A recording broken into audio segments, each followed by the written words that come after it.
지난주에 우리 교회도 장례가 있었습니다. 다른 분들도 마찬가지지만 저는 장례식에 참석할 때마다 인생에 대해서 산다는 게 무엇인지 늘 생각하곤 합니다. 오래전에 미국의 신문에 다음과 같은 질문을 던진 신문사가 있었다고 합니다. 오늘이 이 세상에서 당신의 마지막 날이라면 무엇을 하시겠습니까? 여러분 한번 생각해 보십시오. 오늘이 여러분의 인생의 마지막 날이라면 여러분은 무엇을 하겠습니까? 거기에 수많은 답변이 있었는데 어떤 사람은 나는 안과은행에 내 두 눈을 기증하여서 눈이 필요한 사람에게 주겠다라고 답을 했다고 합니다. 또 다른 사람은 그동안 내가 해보지 못했던 모험을 그때 한번 해보고 싶다라고 말을 했다고 합니다. 또 어떤 사람은 모든 필요한 합법적인 절차를 밟아서 나의 가족에게 필요한 모든 유산을 상속해 주겠다고 말을 했다고 합니다. 그 중에 제일 인상 깊은 대답은 어느 한 사람이 이렇게 말을 했다고 합니다. 나는 내가 오늘 만약에 마지막 날이라면 나의 사랑하는 가족을 모두 불러서 한자리에 모이게 하겠다.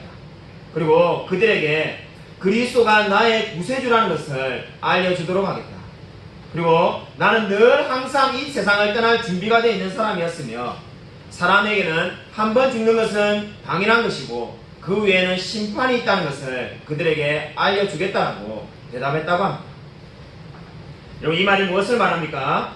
인생은 모두가 한 번 살다가 죽게끔 되어 있습니다. 여러분은 영원히 살 준비를 이미 마친 사람입니다. 여러분 오늘 삶의 마지막 날이라면 무슨 말을 남기시겠습니까? 바울은 에베소서 1장 3절부터 14절까지 길게 한 문장으로 성부 하나님과 성자 하나님 그리고 성령 하나님에 대해서 차례대로 말씀하였습니다. 그 말이 끝나자마자 지금 바울은 15절에 성도들을 향해서 기도를 하고 있습니다. 여러분 우리가 주목해 보아야 될 것이 지금 바울이 하나님에 대해서 삼위일체 하나님에 대한 말씀이 끝나자마자 기도를 하고 있다는 데 대해서 여러분 주목해 보십시오. 여러분 많은 사람들이 예정을 반대하는 이유가 뭐라고 말을 하였습니까? 예정을 강조하면 기도하지 않는다라고 주장하는 사람이 예전에도 많았고 지금도 있습니다. 모든 것이 하나님이 결정되어 있다면 우리가 왜 기도하냐고 말을 하였습니다. 그러나 그것은 그들의 머릿속에 있는 생각이지 성경이 말하는 바가 아닙니다. 바로 오늘 에베소서를 시작하자마자 하나님께서 모든 것들을 창세전에 예정해 놓았다라고 믿는 이 바울은 그 하나님에 대한 생각들이 끝나자마자 어떻게 말을 하고 있습니까? 바로 15절에 기도하며 나아가고 있습니다. 그러므로 모든 것이 예정되었다라고 생각하면 기도하지 않을 거라는 것은 단지 주장하는 사람들의 헛된 생각에 불과합니다.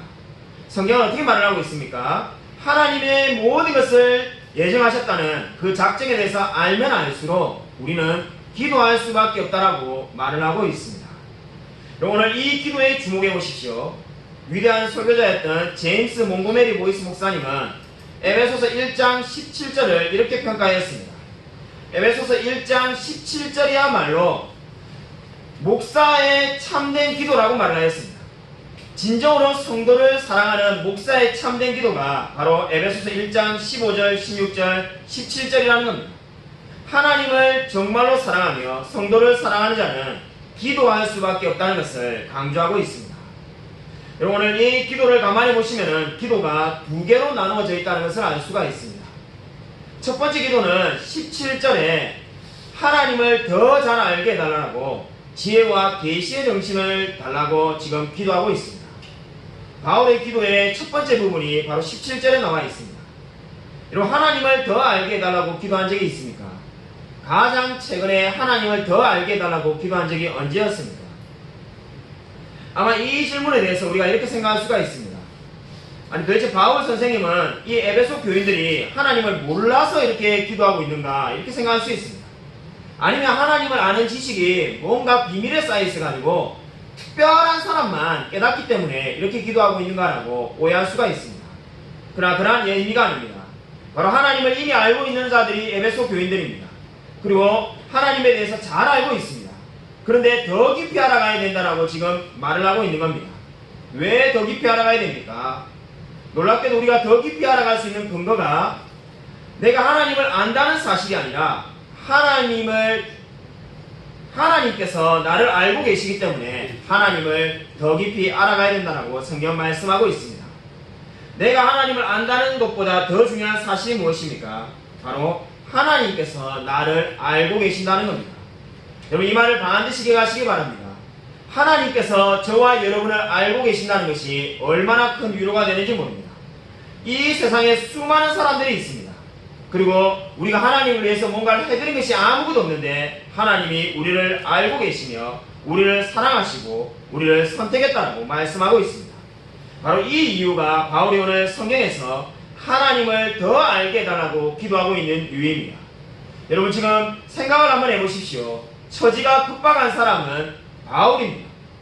그리고 감옥에 있는 사람이 처지가 답답하겠습니까? 세상에서 살고 있는 사람이 처지가 답답하겠습니까? 당연히 감옥에 있는 바울이 처지가 급박합니다. 근데 바울은 자기를 위해서 먼저 기도를 시작하고 있는 것이 아니라 에베소 교인들을 위하여 먼저 기도하고 있습니다. 여러분 기도를 할 때 할 수만 있다면 가장 먼저 무엇을 기도해야 되겠습니까? 다른 사람을 위하여 먼저 기도하십시오. 가장 먼저 하나님을 위하여 기도하고 그 다음에 다른 사람을 위해 기도하십시오. 자신의 기도는 맨 마지막에 하는 것이 좋습니다. 저는 늘 그렇게 기도하고 있습니다. 오늘 바울도 그렇게 기도하고 있습니다. 바울도 먼저 에베소 성도를 위하여 지금 간절히 기도하고 있습니다. 여러분 이 바울이 지금 기도하는 것에 대해서 그저 기도하는 것이 아니라 바울의 정체성이 무엇인지를 잘 보여준다라고 말씀할 수 있습니다. 우리 성경 구절을 한번 찾아보도록 하겠습니다. 고린도전서 4장 1절입니다. 고린도전서 4장 1절을 한번 찾아보도록 하겠습니다. 신약성경 267면에 있습니다. 신약성경 267면 고린도전서 4장 1절을 같이 한번 찾아서 읽겠습니다. 고린도전서 4장 1절입니다. 같이 한 목소리 읽겠습니다. 네, 시작. 사랑이 마땅히 우리를 그리스도의 일꾼이요 하나님의 비밀을 맡은 자로 여길지어다. 아멘. 여러분 고린도전서 4장 1절을 보면은 바울이 고린도 교회 성도들의 정체성을 이렇게 말을 하고 있습니다. 우리는 그리스도의 일꾼이고 하나님의 비밀을 맡은 자라는 겁니다. 정체성이 두 가지인데 하나는 그리스도의 일꾼이고 그 다음에 비밀을 맡은 자라고 말을 합니다. 여기서 일꾼이라는 말은 문자 그대로 번역을 하면은 노젓는 사람입니다. 우리 영화를 자주 보시는 분들은 알 겁니다. 미국의 헐리우드 영화를 보면은 큰 나무배가 있는데 그 배 맨 아래 칸에서 힘들게 노를 젓는 사람들이 있죠. 그 노예들이 노를 젓는데 그 노젓는 사람이 지금 여기 있는 일꾼이라는 단어의 뜻의 의미가 되겠습니다. 그러니까 여기서 말하는 일꾼은 요즘 말로 하면 셀러리맨처럼 여러분들처럼 다 직장 다니는 사람을 이야기하는 것이 아니라 노젓는 사람을 이야기하는 겁니다. 노젓는 사람 한번 생각해 보십시오. 어떤 모습입니까? 한마디로 권위 아래에 머물러 있는 사람입니다. 시키면 시킨 대로 노를 져야 되고 힘을 다하여 노를 저으며 나아가야 됩니다. 멈추랄 때 멈춰야 되고 노를 저으라면 져야 되는 것이 노젓는 사람, 바로 그리스도의 일꾼이 되겠습니다. 반면에 비밀을 맡은 자는 어떻습니까? 맡은 자라는 말은 원어의 의미가 이 전체 집안의 일을 총괄하는 노예를 의미합니다. 그러니까 이 맡은 자라는 사람은 요즘 시대의 말로 하면은 우리 건설 현장의 실장이나 또는 회사의 어느 부서의 팀장 정도가 되겠습니다. 그러니까 이 사람은 한마디로 뭡니까? 권위를 가지고 명령하는 사람을 의미하는 겁니다. 그러니까 지금 바울이 고린도 교회의 정체성을 어떻게 이야기하는 겁니까? 너희들은 그리스도의 일꾼 아니면 맡은 자라는 겁니다. 이 말이 무슨 말입니까? 바로 그리스도가 시키는 대로 맨 아래 칸에 있어서 열심히 시킨 대로 일을 하는 사람이든지 아니면 뭘 하는 겁니까? 높은 위치에서 주님이 맡겨준 사람들에게 명령하며 그들을 관리하는 일을 하고 있든지 간에 그 일을 감당해야 되는 것이 바로 정체성이라고 말을 하고 있습니다. 여러분 이 말을 여러분 잘 이해하시기 바랍니다.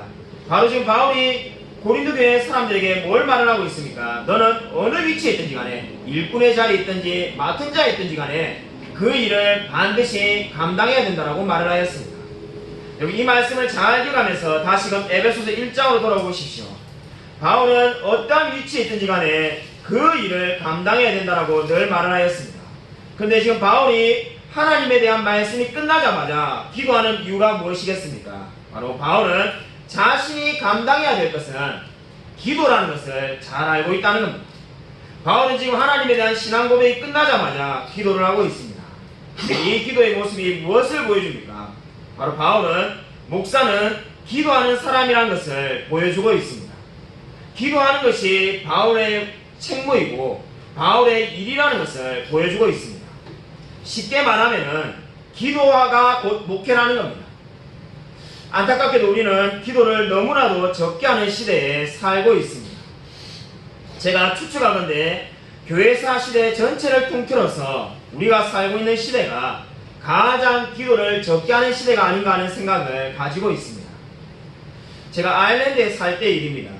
우리 북아일랜드에 이사벨라라는 선교사님이 있는데 그분은 한국에 10년 이상 오셔가지고 복음을 전하였습니다. 이제 제가 만났을 때 이미 연세가 지극히 든 할머니였습니다. 그분이 북아일랜드의 수도 벨파스트에서 좀 떨어져 있는 뉴트나이즈라는 곳에서 살고 있었는데 그분이 과거를 해석하면서 제게 이렇게 말을 하였습니다. 자기가 어렸을 때는 그 뉴트나이즈 도시에 주일이 되면은 모든 상가가 문을 닫았다는 겁니다. 그때 어릴 때는 그 모습이 하나도 이상하게 보이지 않고 대단한 모습이라고 생각하지 않았다는 겁니다.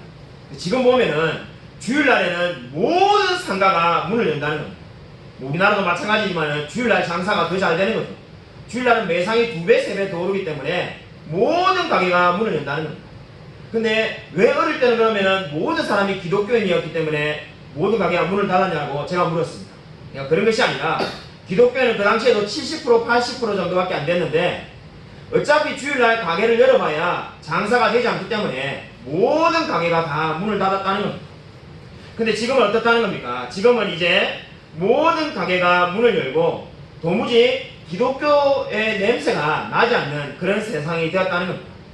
그분이 그 이야기를 하다가 눈물이 글썽글썽하였습니다.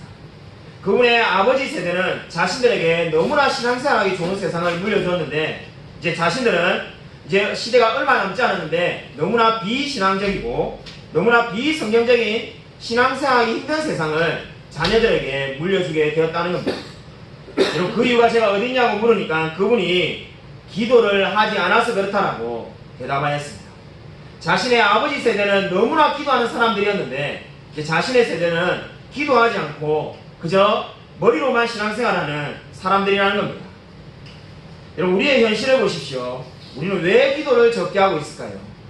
여러분 우리의 아버지 세대보다 더 기도를 많이 한다라고 생각하는 분은 아마 아무도 없을 겁니다. 저의 부모님 세대보다 제가 훨씬 더 기도를 적게 하고 있습니다. 저뿐만 그런 게 아니라 제가 목회를 하면서 보니까는 자신의 부모님보다 내가 더 기도를 많이 하고 있다라고 말할 수 있는 사람은 부모님이 예수님을 믿지 않는 분밖에 없다는 생각을 가지게 됩니다. 부모님이 예수님을 믿는데 나는 부모님보다 더 기도 많이 합니다 라고 말하는 사람은 거의 본 적이 없습니다. 그럼 왜 우리가 이렇게 되었을까요? 마치 복음화가 이미 다 끝나기라도 한 겁니까? 그렇지가 않습니다. 그럼 지금 우리의 상황을 보십시오. 우리의 상황은 주일날 모든 국가의 시험이 다 치르고 있습니다. 여러분 우리가 전혀 성경적인 세상으로 다 만들어진 게 아닙니다. 여러분 미국을 한번 보십시오. 이제 유치원에 7살 된 유치원의 교재가 여러분도 이야기를 많이 들었을 겁니다. 아빠 엄마라는 것을 이제 가르칠 수 없는 그런 세상이 되었습니다. 아빠 엄마를 안 가르쳐 뭘 가르치는가? 펠런츠 1, 펠런츠 2 이렇게 가르치는 세상이 되었습니다. 왜 그렇게 가르쳐야 되는가? 아빠 엄마가 당연히 남자 여자가 아니라 동성애 부부도 있는데 둘 다 아빠일 수도 있는데 왜 아빠 엄마라고 가르치냐는 겁니다. 그렇기 때문에 이제 법적으로 펠런츠 1, 펠런츠 2라고 이렇게 가르쳐야 됩니다. 화장실도 의무적으로 3개를 만들어야 됩니다. 이런 것이 바로 뭡니까? 차별금지법이 됩니다. 제가 지금은 자신있게 설교하고 있지만은 우리나라에도 차별금지법이 통과되면은 이제 이런 설교를 못하는 세상이 될런지도 모릅니다. 이렇게 세상이 급속도로 악해져 가고 있으며 성경과 멀어져 가고 있는데 그 원인이 어디에 있습니까? 저는 단연코 우리가 기도하지 않는 데 있다고 믿습니다. 동일한 하나님이 과거에나 지금도 계십니다. 왜 세상이 점점점 악해지겠습니까?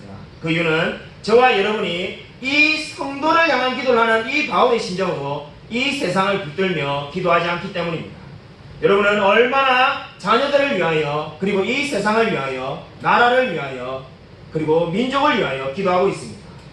여러분 정말 주님께 매일 기도하고 있습니까? 여러분은 이 바울의 마음을 달라고 하나님께 기도하십시오. 매일매일 여러분 육체의 게으름을 따라 살지 말고 가족과 교회와 나라와 민족을 위하여 기도하십시오. 지금이야말로 기도해야 될 때라고 성경이 말씀하고 있습니다. 여러분 오늘 바울이 드린 두 번째 기도를 보시면은 18절과 19절에 잘 나타나 있습니다. 바울은 지금 첫 번째 기도에서 하나님 아는 지식을 더 알게 해달라고 기도를 드렸습니다. 그리고 이제 두 번째 기도에서는 에베소 교인들을 위하여 구원의 그 깊은 의미를 알게 해달라고 말을 하고 있습니다. 그 내용을 보면 구원에 대해서 세 가지를 더 알게 해달라고 강구하고 있습니다. 첫 번째가 무엇입니까? 부르심의 소망이 무엇인가를 알게 해달라는 겁니다. 두 번째는 성도 안에서 그 기업의 영광의 풍성이 얼마나 큰지를 알게 해달라는 겁니다. 그리고 세 번째로는 믿는 우리에게 베푸신 능력이 지극히 크심이 어떠한지를 알게 해달라고 기도하고 있습니다. 이 기도를 가만히 보면 어떻습니까? 부르심의 소망이 뭡니까? 하나님이 우리를 부르신 그 목적을 알게 해달라는 겁니다. 그 목적이 뭡니까? 우리에게 그 기업의 영광이 얼마나 풍성한지를 알게끔 하기 위해서 우리를 부르셨다는 겁니다. 그것도 우리가 하라는 것이 아니라 하나님께서 어떻게 하신다는 겁니까? 그렇게 만들어 가시는 그 과정에 그 능력이 얼마나 크신지를 알게 될 거라는 겁니다. 수년 전에 천국에 가신 존 스토트 목사님은 이 세 가지에 대해서 통찰력 있게 이렇게 말을 하였습니다. 부르심의 소망은 과거를 이야기하는 거고, 그리고 두 번째로 있는 기업의 영광의 풍성함이 어떠한지는 미래를 이야기하는 거라는 겁니다. 그러므로 그리스도인들은 이 부르심의 소망과 기업의 영광의 풍성함 사이에서 그 어느 쯤의 위치인가 다 지금 머물러 있다는 겁니다. 저와 여러분은 오늘 예수를 믿었다면 부르심의 소망 바로 앞에 있는 거고, 예수를 믿은 지 오래되면 오래될수록 기업의 풍성함이 어떠한지에 가까워져 있다고 말을 하고 있습니다. 그 두 과정 사이에 점점 더 깊어지는 그 능력을 바로 우리가 능력의 지극히 크심이 어떠한지를 알게 되고 있다라고 존 스토트 목사님이 말을 하였습니다. 여러분은 어느 위치에 있습니까? 분명한 것은 우리가 점점 더 천국에 다가가게 되어 있습니다. 여러분은 이 놀라운 복음을 깊이 알아가고 있습니까? 여러분은 정말로 이 하나님을 아는 지식 가운데 자라가고 있습니까? 여러분은 이 하나님을 알기 위해서 얼마나 기도하고 있습니까? 제가 예전에 스터디하는 목사님들과 6명의 목사님들과 성경을 스터디하는 모임 가운데 어쩌다 보니까 그냥 우연히 이런 논쟁이 붙게 되었습니다. 그 중에 한 분이 어떠한 목사를 우리가 만약에 청빙할 것인가? 지금 만약에 우리 6명이 교회를 하고 있고 우리가 만약에 정말로 목사님을 청빙해야 된다면 어떠한 분을 청빙할 것인가라고 서로 한번 이야기를 해본 적이 있습니다. 그때 우리 5명이 저도 그렇고 이구동성으로 당연히 설교 잘하는 목사님을 모셔야 되지 않겠냐라고 말을 한 적이 있습니다. 그때 한 분의 목사님만 반대 의견을 냈는데 기도 많이 하는 목사를 자기는 청빙하겠다는 겁니다.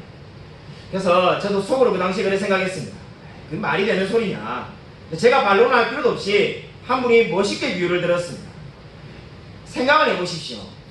우리가 재미없는 영화 2시간 동안 보면 어떻습니까? 너무 괴롭지 않습니까? 그런데 이 안 좋은 설교를 매주 1년, 2년, 아니 1년, 2년이 아니라 평생을 듣는다면 얼마나 괴롭겠냐는 거예요.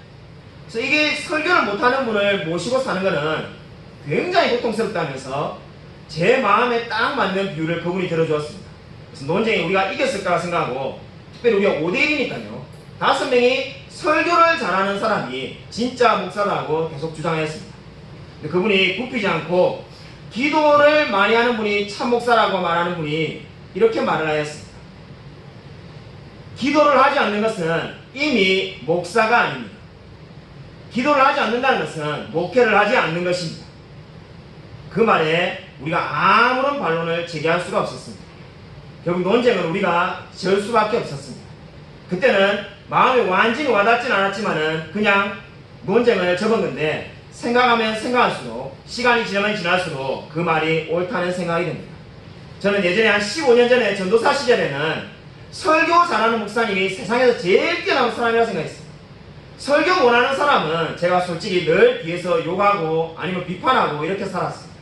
근데 세월이 지나가니까 진정한 목사는 누구인가? 기도하는 사람입니다. 자신이 맡은 영혼을 위하여 날마다 기도하며 울며 나아가는 사람, 그 사람이 진정한 목회자입니다. 여러분, 오늘 바울을 보십시오. 설교를 잘하라는 말은 성경에 하나도 없고 바울이 어떻게 보여주고 있습니까? 자신이 몸소 감옥에 있지만은 자신의 목양하는 그 양을 위하여 눈물로써 기도하고 있습니다. 여러분, 진정한 목사는 누구입니까? 하나님께 기도하며 나아가는 겁니다.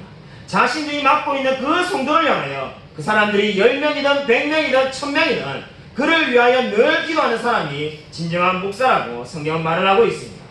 여러분은 늘 기도하며 나아가고 있습니까? 여러분, 기도하는데 제일 걸림돌이 되는 것이 무엇입니까? 제가 늘 기도하는 사람이 되고 싶은 게 저도 저의 소망이기도 합니다. 늘 새벽마다 기도하는데 저는 예전에는 3시간씩 기도하는 루트에 대해서 아무 관심이 없었습니다. 그는 루트는 그 시대는 할 일이 없으니까 3시간씩 기도했겠지, 뭐 이렇게 생각하고 말았습니다. 세월이 지나갈수록 기도를 많이 한 것에 관심이 많습니다. 어떻게 하면 기도를 많이 할 수 있을까? 기도를 많이 못하는 가장 큰 원인이 어디 있을까요? 제가 생각을 해보니까 육체가 힘이 없어서 기도를 많이 못하는 것도 아닙니다. 바빠서 기도를 많이 못하는 것은 핑계에 불과합니다.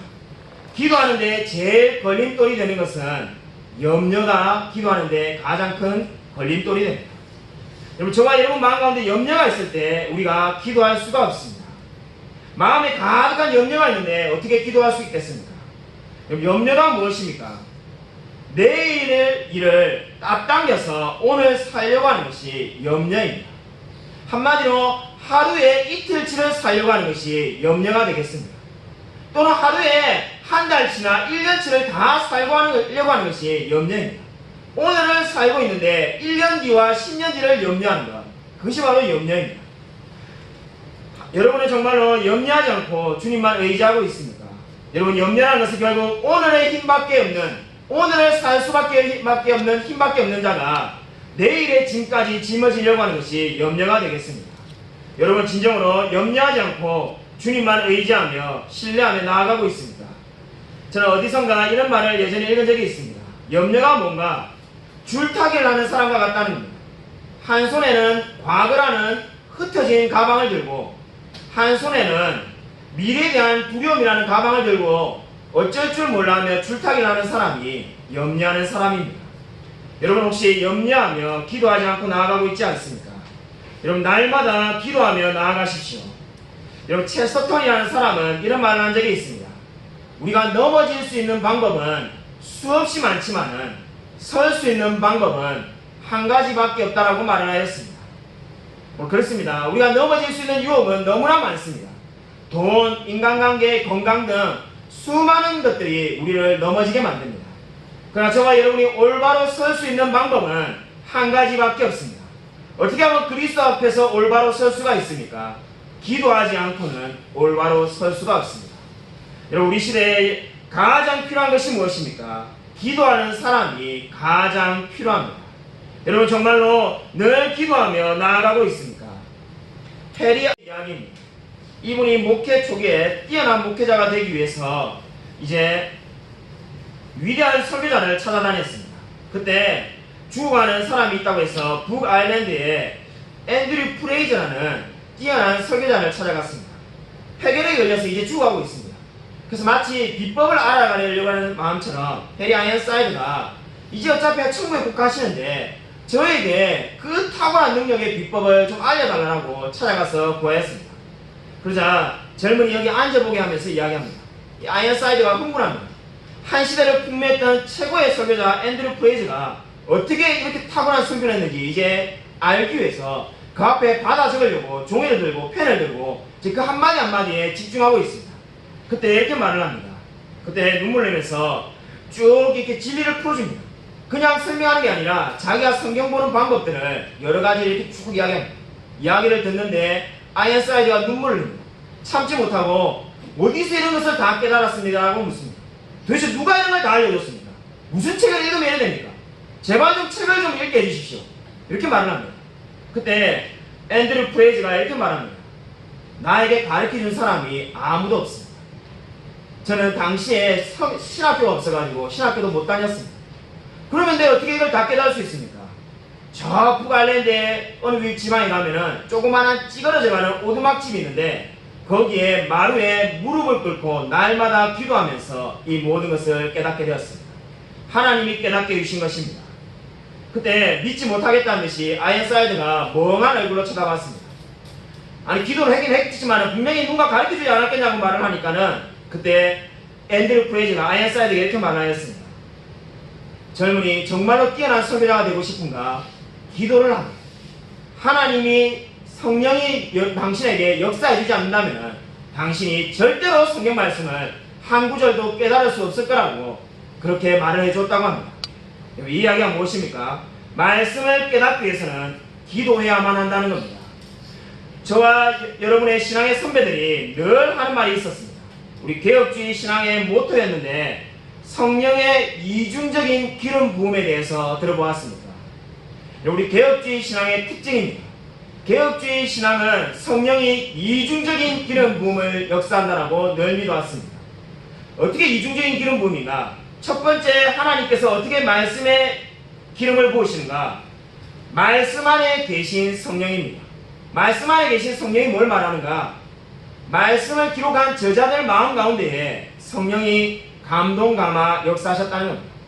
그래서 분명히 베드로나 바울이 성경을 썼지만은 그 성경 가운데 성령이 마음에 부어주셔서 성령이 쓰게 만드신 겁니다. 그게 성령의 첫 번째 기름 부음입니다. 두 번째 성령의 기름 부음을 우리 개혁신앙의 선배들이 말하였는데 그것은 바로 말씀을 읽는 자들 안에 역사하는 성령입니다. 말씀을 읽는 자들 안에 계신 성령이 뭘 의미합니까? 저와 여러분이 성경을 말씀을 읽을 때 그 성경 말씀 가운데 성령께서 역사하신다는 겁니다. 우리가 성경을 읽을 때 성령이 아니고서는 단 한 구절도 성경을 깨달을 수 없다는 겁니다. 그럼 성령이 아니고서는 성경을 깨달을 수 없다는 말이 무엇을 의미합니까? 기도하지 않고는 절대로 성경 말씀을 깨달을 수가 없습니다.